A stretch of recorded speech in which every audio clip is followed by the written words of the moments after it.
Botswana's big cats all need a place to call their own. 3 families share one small world, going about their lives, doing their best to keep out of each other's way.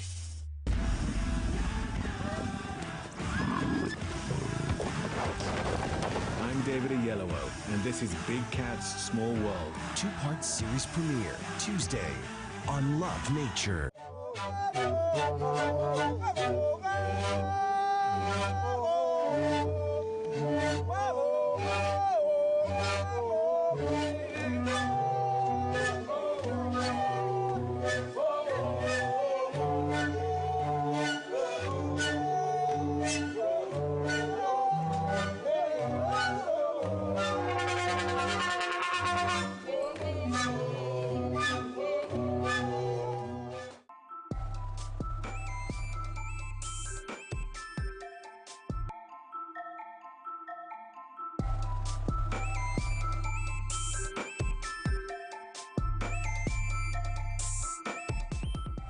The TVWAN News is proudly brought to you by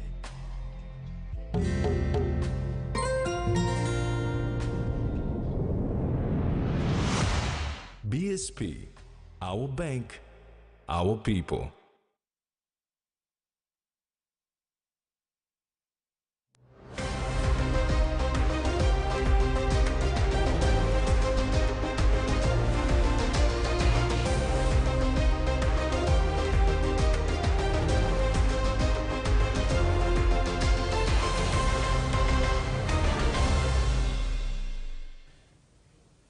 Hello and welcome. I'm Maricela Kelaton. This is TVWAN News.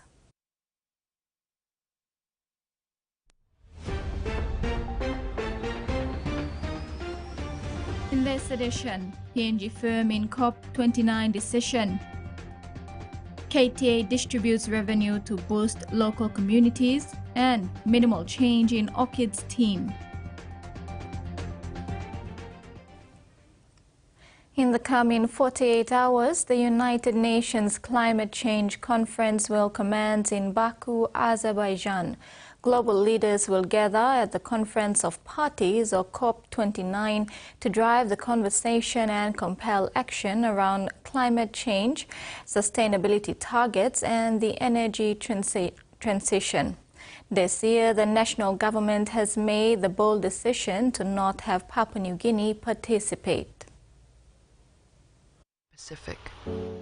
Following his attendance of the Commonwealth Ministerial Meeting on Small States in Apia, Samoa in October of this year, Foreign Affairs Minister Justin Chochenko announced that Papua New Guinea will not participate in the upcoming 29th United Nations Framework Convention on Climate Change Conference Parties, or COP29, this year at the political level, a decisive move in defense of forest nations and small island states. In a phone interview with this newsroom on Thursday, 7th November, Minister Chochenko reaffirmed PNG's non-participation in COP29 that commences on Monday, 11 November. This direction and our government's direction, we boycotted this year to make a stand and make it very clear that they have to get their act together. They have to make things happen. It's not just about a talk fest. People are suffering. The climate is working 24 hours, 7 days a week, every day in the year. We just can't keep on waiting for the next COP to come up to solve all the problems. You have to act now. And all the promises made with multi-billions of dollars to all the coal island countries and to Papua New Guinea and all the rest of it, and more affected places than Papua New Guinea have, just come up with absolutely nothing. It's the consultants and the carbon cowboys and all those people that are benefiting and out of this all, and not the countries themselves. The minister emphasized the various ways climate change is ravaging Papua New Guinea, from rising sea levels and natural disasters to landslides, floods and droughts. Yet despite contributing little to the global climate crisis, countries like PNG are left grappling with its severe impacts. Opposing views, however, have been raised by a PhD candidate from the Australian National University and a former lecturer of the political science strand at the University of Papua New Guinea, Michael Kabuni, who voiced that PNG not participating in COP29 is a bad idea. And country with the highest population, one of the most vulnerable, because majority of a big portion of Papua's population are adult communities. It's not a good idea to miss COP. If you got something to say, if you had to protest, go to COP and make a case. Because it doesn't make any difference in my view by not attending and hoping that would come out as some form of a protest. What you could do is go to raise your hands and passionately make your case, make your argument, put forward your arguments, and only these bigger countries will account. Looking ahead, the minister affirmed that Papua New Guinea would explore independent solutions to protect its people and natural assets, free from the empty promises of the global powers. He says PNG will look to its Asian neighbors, stating Singapore and India. The Kokoda Track Authority, or KTA, officially launched its 2023 track fee revenue distribution yesterday. Known globally as one of the most challenging tracks, Papua New Guinea's Kokoda Track is not only a landmark of history and adventure, but a source of sustainable support for the local communities. This initiative aims to improve the lives of traditional landowners in the 15 wards spanning the Koyari and Kokoda local level governments in central and northern provinces. The Kokoda Track Authority has launched its 2023 track fee revenue distribution on November 8, directing vital funds towards the communities along PNG's iconic Kokoda Track. The 900,000 kina fund, generated exclusively from track fees, will be split evenly between the 9 wards in Kokoda and 6 in Koyari. Each region will receive 450,000 kina, with funds for Koyari wards expected to be delivered next week, followed by Kokoda. In addition to monetary support, KTA distributed essential tools and resources to assist with local projects, including chainsaws, sewing machines, slashers, lawnmowers, and water hose kits as part of an ongoing water project supported by the Kokoda Initiative and the Australian Government. Acting CEO of KTA, Julius Wagirai, led the launch event attended by the officials from the Tourism Promotion Authority, Central Governor's Office, Australian High Commission, and Northern Governor Gary Juffa. This program, first time we starting now. Now, in relay, look, this lot money we plus up kisim, look, track fee. We plus only want them, now we plus by giving back to go to Yupa. So for the first time, Islam must go back to Yupa.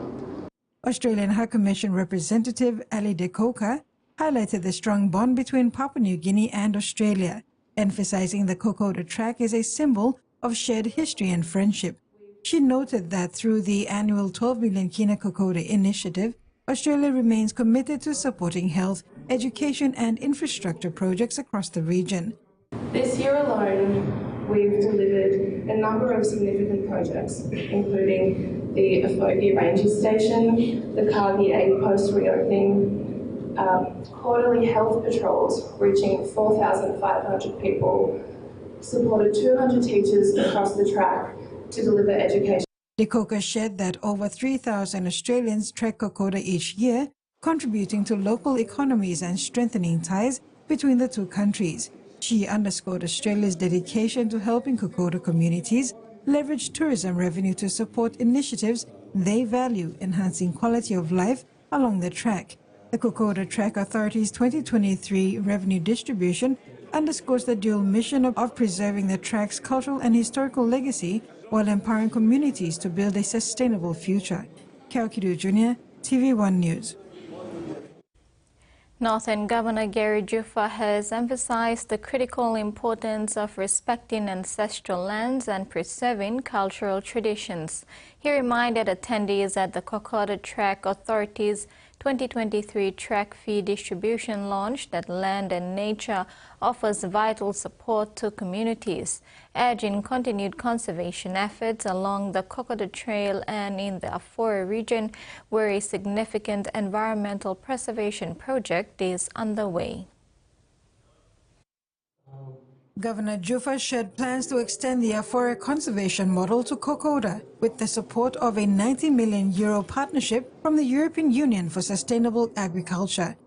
Okay, you got big forested area stuff, about 300,000 hectares plus. This forested area, and by generating income to community. And we're going to want to trust with community. You know, one man, but community by agree on one project and important to community. So local leaders were involved, women's leaders, youth leaders, as well as our elected LNG presidents and councillors. And then all by the way, we plan one for housing lawyer, or we plan one for road, that's what funded by Bolo fund well by generating this asset laws, asset and rainforest law. Highlighting the global importance of PNG's natural resources, Juffa pointed out that the country hosts the third largest rainforest and 7% of global biodiversity. He urged Papua New Guineans to recognize the value of their environment amid the pressing challenges of climate change. He warned against the pitfalls of large-scale environmental degradation seen in other developed nations, stressing that preservation offers long-term protection and resilience. The plan of developed nations or barab global business, or barab natural environment global business, or liquidating natural environment law, or come up cash-rich natural environment poor. People are still natural environment rich. People are lucky. But this is a natural environment, big man walking, and by protecting you and by looking you me. But what do you mean? Look out in this natural environment. Governor Juffa also urged the government to provide more support for the Kokoda Track Authority, which currently operates without direct funding from the national budget. He recommended direct allocations to the KTA to fund conservation and development efforts along the Kokoda Trail. He further advocated for the construction of an alternate road for local residents to ensure easier access to essential services while maintaining the heritage of the trail. Additionally, Governor Juffa praised the Kodu landowners for their selflessness in 2014, when they chose to forego mining activities to protect their cultural heritage. He said the government of the day must honor its promise of compensation to the landowners. His remarks underscored his ongoing commitment to sustainable development, the preservation of culture, and fair support for local communities. Carol Kidu Jr., TV1 News. TV1 News continues when we return. Stay with us.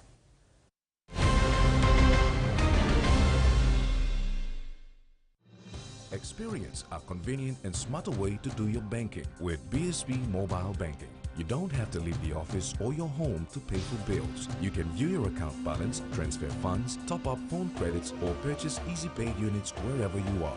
Visit your BSB branch today to register now for BSB Mobile Banking.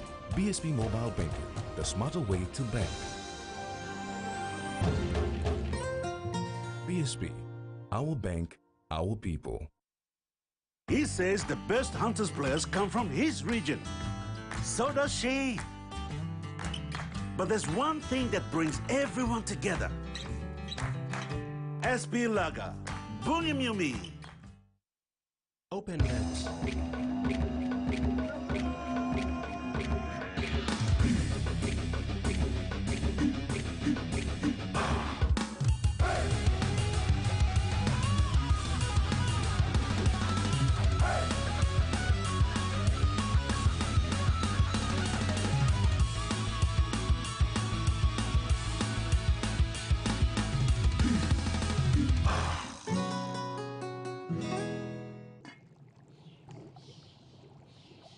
Hiya, Mama. You wait then, but me add him special flavor. Put in more flavor, put in more taste. Add your kakaro, get up and big smile on face. Time for kimchi and a great kumutu. Sip, sip, na mumu, yes, magic on you. Maggi, the taste PNG loves.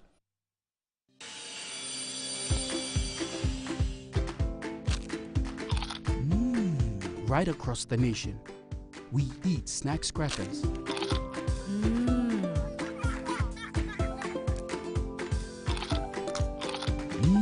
Emi trubla. All get a young planalapun, only like him snacks crackers. Only make him here, no PNG, one-time lay biscuit company. It's crunchy and tasty. It's irresistible.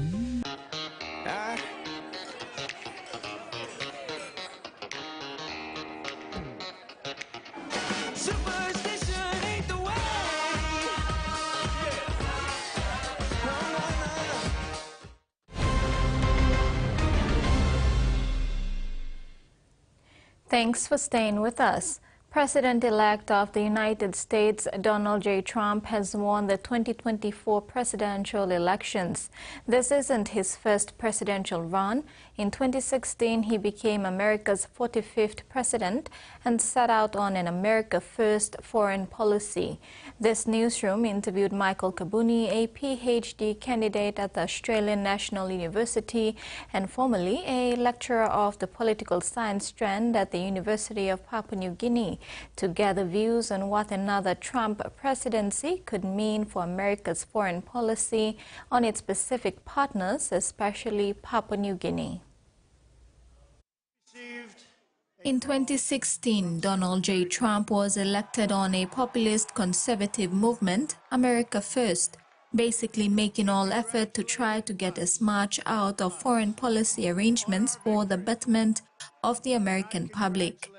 Michael Kabuni, a PhD candidate at the Australian National University and formerly a lecturer of the political science strand at the University of Papua New Guinea, explains in brief how Trump's administration did this in his first term as the United States' 45th president.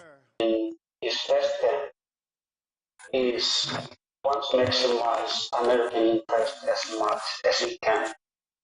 He renegotiated the economic partnership between Canada and Mexico. It's called the NAFTA, North Atlantic Trade Agreement. He renegotiated that. He forced NATO countries in Europe to pay more than they used to keep the American forces and American equipment in Europe for Europe's security base. So he had this ability to renegotiate so many pre-existing agreements and proposed agreements. He forced other countries to step up. If you were not aligning yourself with the American interest, he would get you to act. If he had the power to do so, for instance, NATO. Kabuni highlights how Trump in his first presidency had the ability to renegotiate so many pre-existing agreements and post-agreements. Now, we are talking about big agreements, big relationships with bigger countries. The Pacific is very small. And if NATO cannot step up against Trump, if the European countries cannot push against Trump, the Pacific really cannot. And what's at stake in his second term is basically all the agreements that the Biden administration has put in place. Kabuni further highlights that agreements between Papua New Guinea and the United States, such as the Defense Cooperation Agreement, the Shipriders Agreement, and the U.S. Fragility Act that support fragile countries like Papua New Guinea, could be at risk. Additionally, Kabuni says the government needs to be cautious on decisions to participate in certain decision-making at international engagements such as at the United Nations, highlighting PNG's decisions in the past to vote against the U.S. decision to move its embassy from Tel Aviv to Jerusalem, imposing that PNG can take a position called abstain that allows neutrality instead of voting for or against. Kabuni states that it is important that government leaders not only get proper advice, but importantly, listened to sound advice provided to them in this term of Trump's 47th presidency to remain consistent in the country's foreign policy of friends to all and enemies to none. Turning abroad, agricultural waste is a troubling issue facing many Australian farmers, but a Gold Coast company is offering a solution to food and feedlot waste as well as invasive weeds. It's turning them into chemical-free compost, fertilizers and pest management products.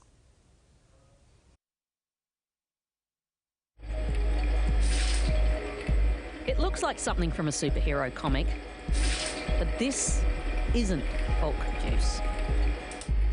The work done in this lab is far more impressive and just as transformative.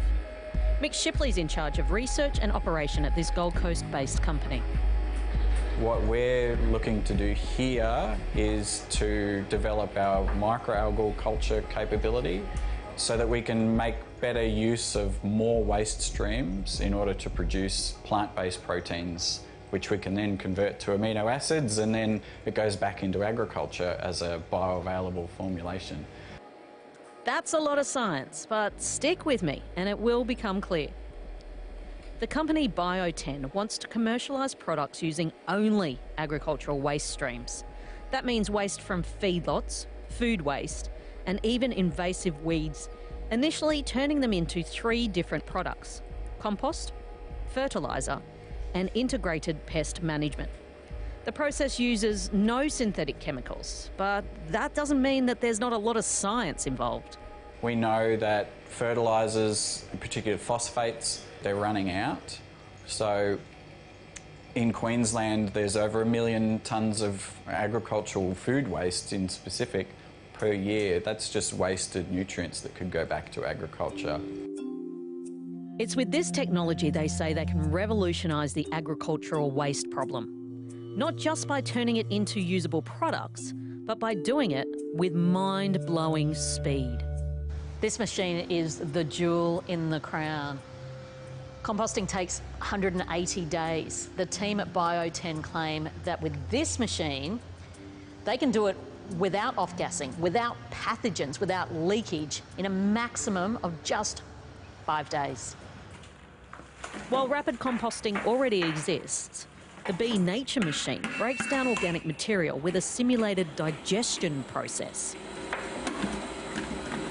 The end result, a mature compost that's immediately beneficial for soil health and plant vitality, offering a stable and nutrient-dense end product. Owen Williams from government-sponsored Agribusiness Connect runs a program for finding solutions in the agricultural industry.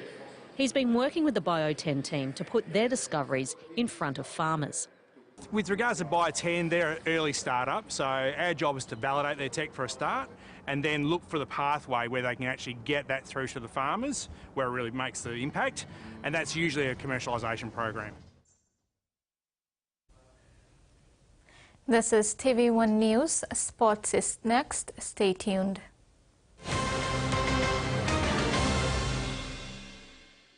Experience a convenient and smarter way to do your banking with BSB Mobile Banking. You don't have to leave the office or your home to pay for bills. You can view your account balance, transfer funds, top up phone credits, or purchase easy pay units wherever you are. Visit your BSB branch today to register now for BSB Mobile Banking. BSB Mobile Banking, the smarter way to bank. BSB, our bank, our people. A true champion is measured by their courage, their determination, and their passion to never give up and to always keep trying. With a delicious Milo and milk taste and added nutrients, Milo and milk is a great way to fuel our little champions with nourishing energy every day. Because true champions give it their all. Milo, PNG and Mia. Find PNG made. Enjoy life when we work together, making happy memories that last forever. Harem, talk, young or old, a scale rice family meal with toast.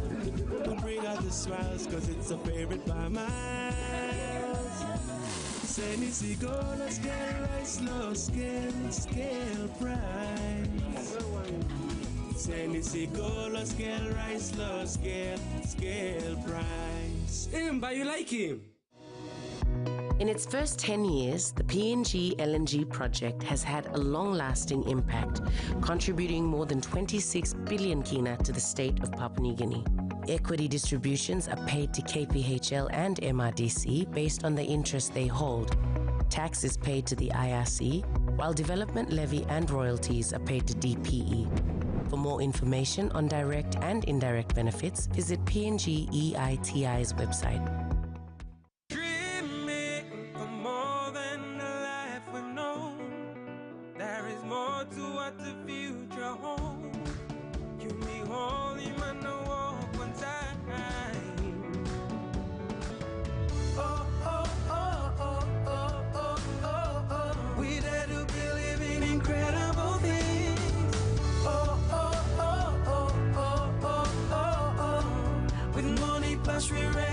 We're ready to go.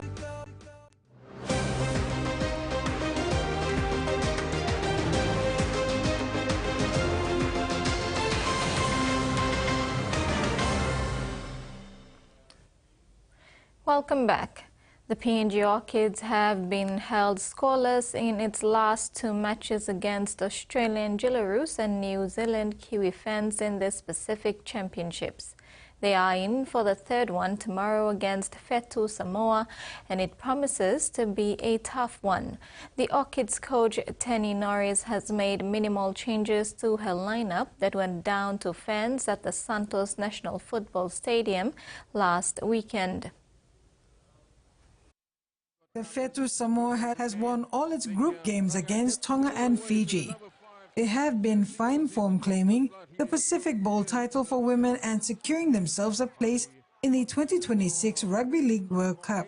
They will be in tomorrow with a lot of confidence.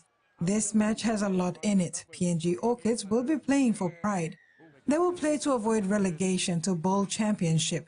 The PNG Orchids coach, Tani Norris, knows the significance of the match and has pulled in a decent team with some changes and reshuffles. Coach Norris has named Shea Dela Cruz, who started at fullback but failed to finish the match against the Ferns last week due to a heavy tackle. She will run out again for the fullback position. The coach has made some reshuffle to the bench players. The reshuffle will see Delilah Ahose and Mala Mark return to the bench while Laila Malabag and Roswitha Kapo drop out. The new 18th player is Talitha Kunjil. No further changes has been made with less than 48 hours to go. Meanwhile, it will be Elsie Albert's 10th international game, and the Orchids captain will once again lead the team out on Sunday for a memorable event. This will be a good motivation for the PNG girls to do better.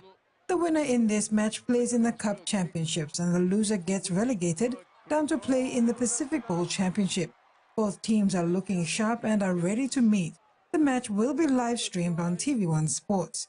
Carol Kido Jr., TV1 Sports. Jason Demetriou says leading Papua New Guinea has helped restore belief in his coaching ability as the ex-South Sydney mental plots a Pacific Championships boil over against New Zealand. Demetriou was sacked by the Rabbitohs in April, less than 7 games after he signed a 3-year contract extension. The 48-year-old has yet to return to a full-time coaching gig but was entrusted with guiding the Kumuls in the Pacific Bowl. Demetriou's appointment comes at a time where interest in the fortunes of PNG Rugby League has never been higher ahead of the slated entry of a Port Moresby-based franchise into NRL.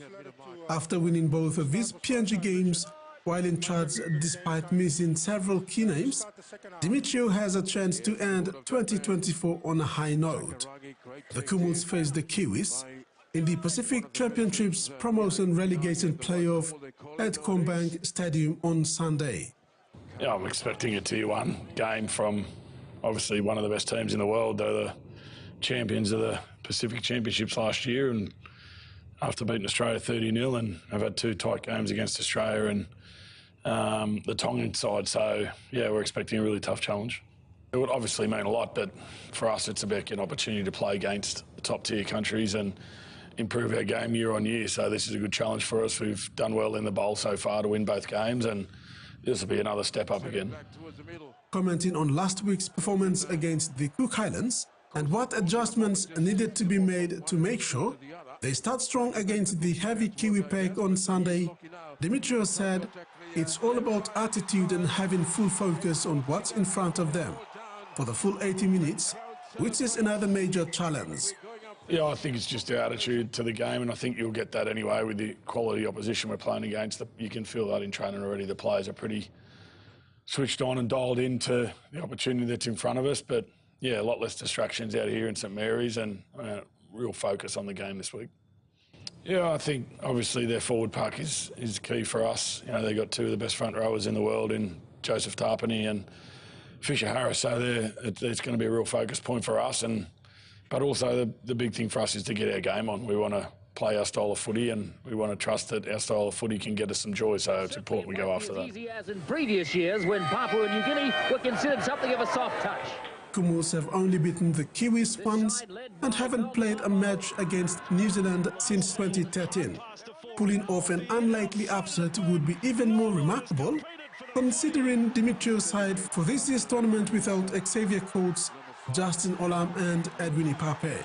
The absence have given several of the nation's emerging players a chance to shine and move beyond the PNG Hunter side in the Queensland Cup. Electrifying fullback More Jr.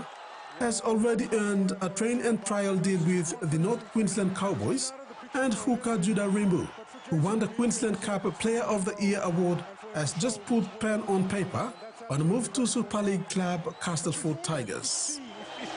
If you look a couple of frames. That ends the sports segment. We now have the weather forecast.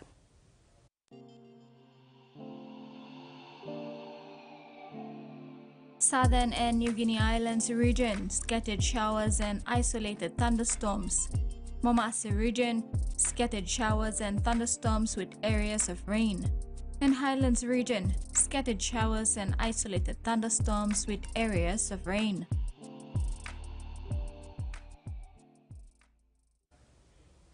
That ends this edition of TV1 News. Thanks for your company. Bye for now.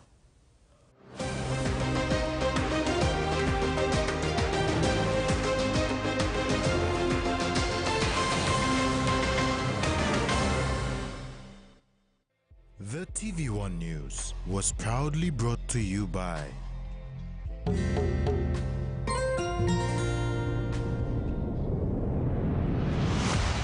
BSP, our bank, our people.